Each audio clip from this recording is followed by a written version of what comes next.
પાટણમાં નશાની હાલતમાં વધુ એક નબીરાએ અકસ્માત કર્યો છે।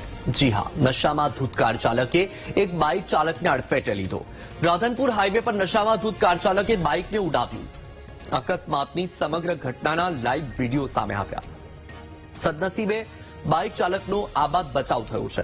આ દ્રશ્ય જુઓ તમારી ટીવી સ્ક્રીન પર। વીટીવી ન્યૂઝ આપને એક્સક્લુઝિવ દ્રશ્યો બતાવી રહ્યું છે।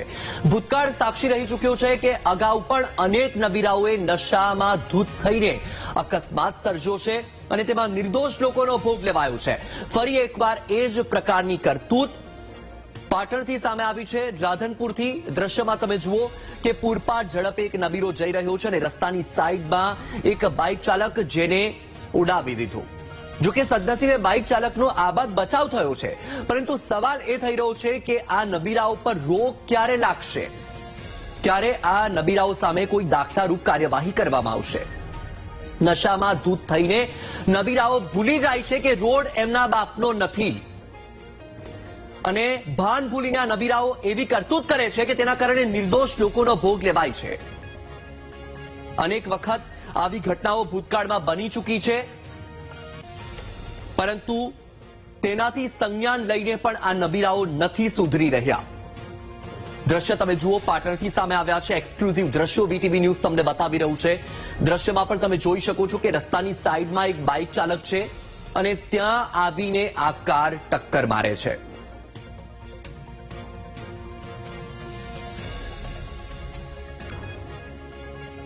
તો એક મહત્વની વાત એ પણ છે કે કાર ચાલકના પિતા પોલીસ અધિકારી હોવાની પણ વિગતો સામે આવી છે।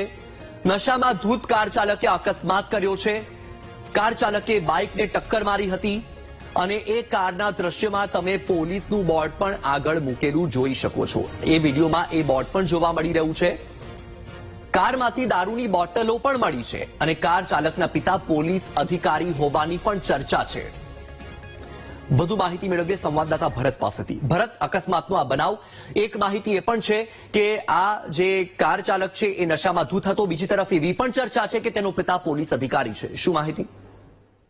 રસ્તાના રાક્ષસો અવારનવાર હાઈવે વિસ્તારો ઉપર અકસ્માતો સર્જાતા હોય છે અને એક બાજુ ગાંધીના ગુજરાતમાં દારૂબંધીની મોટી મોટી પોલીસ દ્વારા વાતો કરવામાં આવે છે, પરંતુ આજે જે રાધનપુર હાઈવે ઉપર અકસ્માતની ઘટના સામે આવી છે ત્યાંની અંદર ખુદ પોલીસ કર્મીનો જે પુત્ર છે તે દારૂના નશાની અંદર ધૂત હતો અને ત્યારબાદ જે હાઈવે વિસ્તાર ઉપરથી તે પસાર થઈ રહ્યો હતો તે પોતાનું સ્ટેરિંગ ઉપરનું કાબુ પણ રાખી નતો શકતો, કારણ કે જે રીતે દ્રશ્યો જોઈ શકાય છે કે લાઈવ વિડીયો અકસ્માતો સામે આવે છે તેની અંદર પોતાનું જે ગાડી લઈને તે પસાર થઈ રહ્યો છે તેની અંદર પોતાનું સ્ટેરિંગ ઉપર પણ પોતે કાબુ નથી રહી શકતો, પરંતુ સદનસીબે આવતા જતા જે હેવી વાહનો છે તેની સાથે તો પોતે નથી ટકરાયો, પરંતુ જે બ્રિજ છે તે બ્રિજની ઉપર તે ટકરાયો તો ત્યાંથી પસાર થતો એક બાઇક ચાલક છે તેને ટક્કર મારી તેના સમગ્ર ઘટનાનો વિડીયો ત્યાંથી પસાર થતા અન્ય ગાડી ચાલકોએ ઉતાર્યો છે અને તેનો પીછો કર્યો છે। એટલે સૌથી મહત્વની બાબત છે કે એક બાજુ સમગ્ર રાજ્યની અંદર દારૂબંધીની વાતો કરવામાં આવે છે, પરંતુ ખુદ પોલીસ કર્મીનો જે આ પુત્ર છે પોતે દારૂના નશામાં છે અને પોતાની ગાડીની અંદર જે સ્થાનિક લોકોએ